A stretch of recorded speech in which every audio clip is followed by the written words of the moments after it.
செந்தமிழே நறுந்தேனே ஜெகம் போற்றும் செம்மொழியே முத்தமிழாய் சொல்லெடுத்து நடுவராக நான் வந்துள்ளேன். வணக்கம்.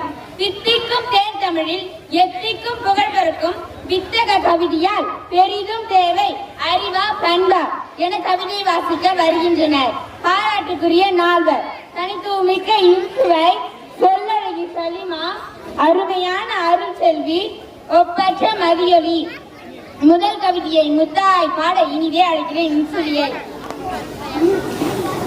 புவி காக்கும் தமிழ்தாய்க்கும் கவியரங்க தலைமைக்கும் ஆன்றோருக்கும் சான்றோருக்கும் அனைவருக்கும் வணக்கம்.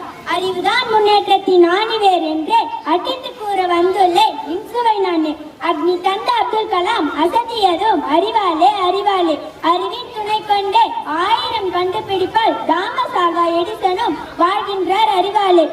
அறிவு மிகு மனிதனாக அகிலத்தில் உயர்ந்திருந்தால் அத்தனையும் நம் கையில் என்று கூறி விடைபெறுகிறேன். நன்றி. இன்சுவையின் கவிதை அறிவாயுதம்.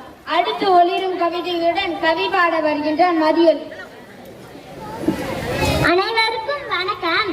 அகிலம் எல்லாம் தமிழே மணக்கும். பண்புதான் வெற்றி படி என்று பண்புதான் வெற்றி படி என்று பறைசாற்ற வந்துள்ளேன் மதியொலி.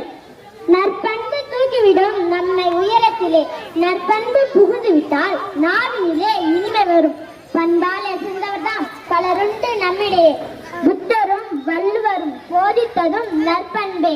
அதனால் நன்னெறியால் நிலைத்து நிற்போம் உலகினிலே என்று கூறி விடைபெறுகிறேன். நன்றி. மிளிர்கின்ற தமிழ் கவிதை மதியொலியின் அருங்கவிதை. அடுத்து ஒளிரும் கவிதையுடன் கவி பாட வருகின்றார் அருள் செல்வி. அறிவே வணக்கம். அறிவாற்றல் உள்ளவன் தான் ஆளுகின்ற நந்தத்தை. பெரும் பண்பை வைத்துக் கொண்டு பெரும் பந்தால் போடலாமோ? கூறும் பண்பில் நம் பயிரும் நிறைந்திடுமோ? நல்லவன் இருந்தால் நாடென்ன முன்னேறுமோ? வல்லவன் வகுத்தன்றோ வளமான இவ்வுலகு. தூண் போன்ற அறிவேதான் வான்முகத்தை தொட்டிடுமே. அதனால் அறிவே ஆற்றல் என்று கூறி விடைபெறுகிறேன். நன்றி. செறிவாற்றல் மிகுந்தது உங்களது கவிதை அருள் செல்வி. பண்பின் பெருந்திறப்பை பொழிந்திடவே வருகின்ற சொல்ல. பண்பே வணக்கம். பண்பிலான் பெற்ற செல்வம் பயனில்லை உலகோர்க்கே. பண்பேதான் அன்பை நல்கும் பன்மடங்கு உயர்வை தரும். உண்மை சொல்கிறேன் யாவர்க்கும் அன்பின் மிகுதியால் அதியமான். உயிர் காக்கும் நெல்லிக்கனியை உந்தளித்தான் அவ்வைக்கே. அத்தனையும் எளியோர்க்கே பெற்று தந்தார் அன்னை தெரேசா. குணம் என்னும் நட்பென்பே குன்றில் இச்ச விளக்கன்றோ. நன்றி. எல்லோரும் சிறப்பாக நல்லோரை போற்றும் வண்ணம் போல் நற்கவிதை வாசித்தீர்கள். என்னுடைய தீர்ப்பிற்கு இசைந்தே நானும் வருகிறேன்.